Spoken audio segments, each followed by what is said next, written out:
Hey guys, welcome back to the channel. First of all आप सभी लोगों को happy new year. I hope कि आप सब लोग अच्छे होंगे। मुझे पता है इस बार वीडियो काफ़ी लेट हो चुकी है, उसका रीज़न है because I had an accident. इस वजह से मैं काम नहीं कर पाया था। अब कोशिश करूँगा रेगुलर कंटेंट लाने की। तो एक नई एनर्जी के साथ आज की वीडियो स्टार्ट करते हैं।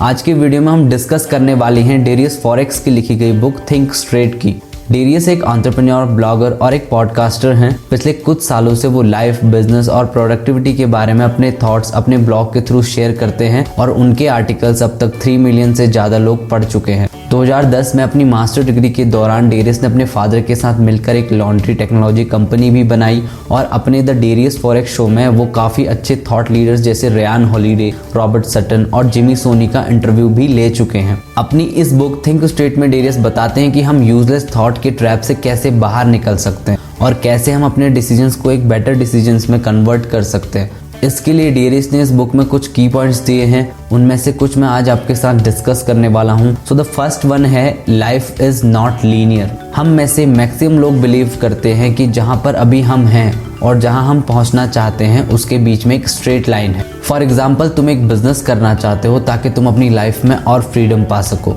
और तुम उस बिजनेस के लिए प्लान भी बनाते हो, थोड़ी बहुत रिसर्च भी करते हो। तो ये प्लान तुम्हारे गोल तक पहुंचने के लिए एक स्ट्रेट लाइन की तरह है, बट एक्चुअल में चीज़ें ऐसे काम नहीं करती। तुम्हें बीच में बहुत सारे लोगों के लिए काम भी करना पड़ सकता है, तुम्हारा बिजनेस फेल भी हो सकता है। तुम्हारे प्लान में जो चीज़ें आसान थी हो सकता है तुम्हारे लिए वही चीज़ें टफ पड़ जाए बाद में। इसलिए ये समझना कि लाइफ इज़ नॉट लीनियर हमें हेल्प करता है अलग तरीके से सोचने में, ताकि जब चीज़ें प्लान के अकॉर्डिंग नहीं होती तब एक अल्टरनेटिव ऑप्शन ढूंढ सके जो हमें हमारे गोल के क्लोज ले जाएगा।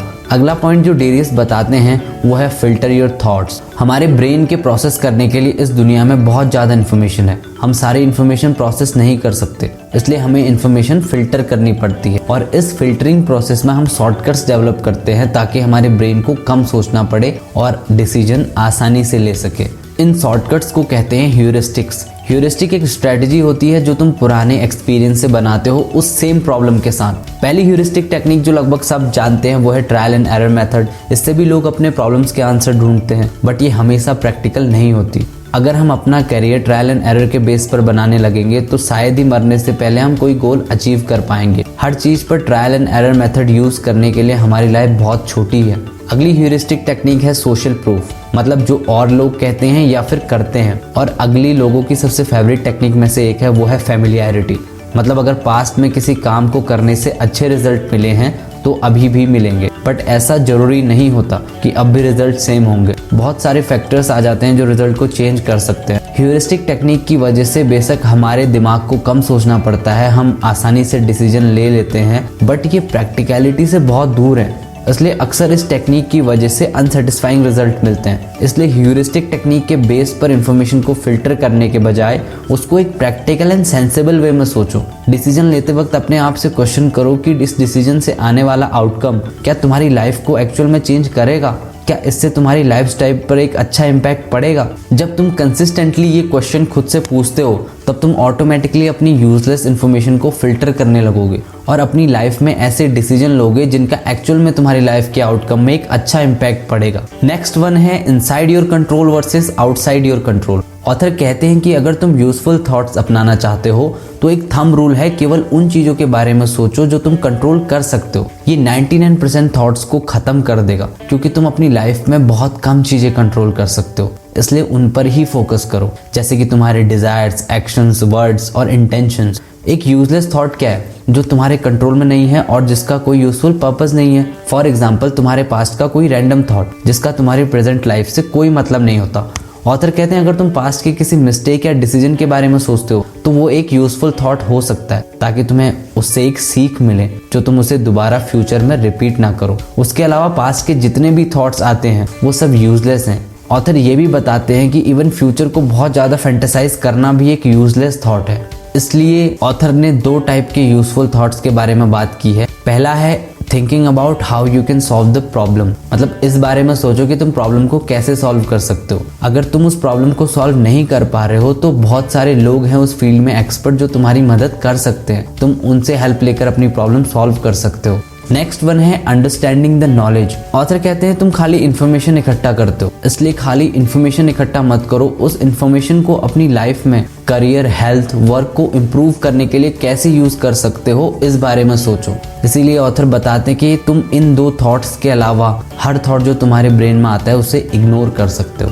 अगला पॉइंट है नो मोर क्विक डिसीजंस। ऑथर बताते हैं कि जब चीजें फ्यूचर में होनी होती हैं तो मोस्टली हम उन्हें यस बोल देते हैं। फॉर एग्जाम्पल, एक सितंबर के लिए ट्रिप प्लान है और अभी मार्च है और हम सोचते हैं कि अभी तो बहुत टाइम है, तो बिना सोचे समझे हम 5 डेज की ट्रिप प्लान कर लेते हैं। बट जब सितंबर एक्चुअल में आता है तब हम अपने प्रोफेशनल फ्लो में होते हैं, या फिर कोई इंपॉर्टेंट कमिटमेंट्स होती हैं, या तो किसी चीज के बीच में होते हैं, और अब अचानक से उस वक्त का यस दिमाग में घूमने लगता है। तब सोचते हैं क्या मुझे जाना चाहिए, या फिर क्या सिर्फ 2 दिन के लिए जाना चाहिए, या फिर मुझे अपना ट्रिप कैंसिल कर देना चाहिए। तो एक कंफ्यूजन क्रिएट हो जाता है। ऑथर कहते हैं कि हम चीजों को इतना कॉम्प्लिकेटेड क्यों बनाते हैं, जब एक दिन एक्स्ट्रा सोचकर हम उसे आसानी से सॉल्व कर सकते हैं, और यही हमें करना भी चाहिए। जस्ट चीजों को थोड़ा टाइम देकर सोचो, तब जाकर डिसीजन लो। नेक्स्ट वन है रिलीज योर माइंड। जब ऑथर ने लाइफ के ऊपर अपना पर्सपेक्टिव चेंज किया तो वो हर दिन बहुत काम करने लगे, हर रोज 2 घंटे पढ़ने लगे, फिर उनके एक्सटेंसिव नोट्स बनाना, जो भी सीख रहे थे उनके बारे में आर्टिकल्स लिखना, उनको शेयर करना। स्टार्टिंग में ऑथर को ये सब बहुत अच्छा लगने लगा, तो ऑथर हर हफ्ते नई बुक्स लाकर उसको पढ़ने लगे।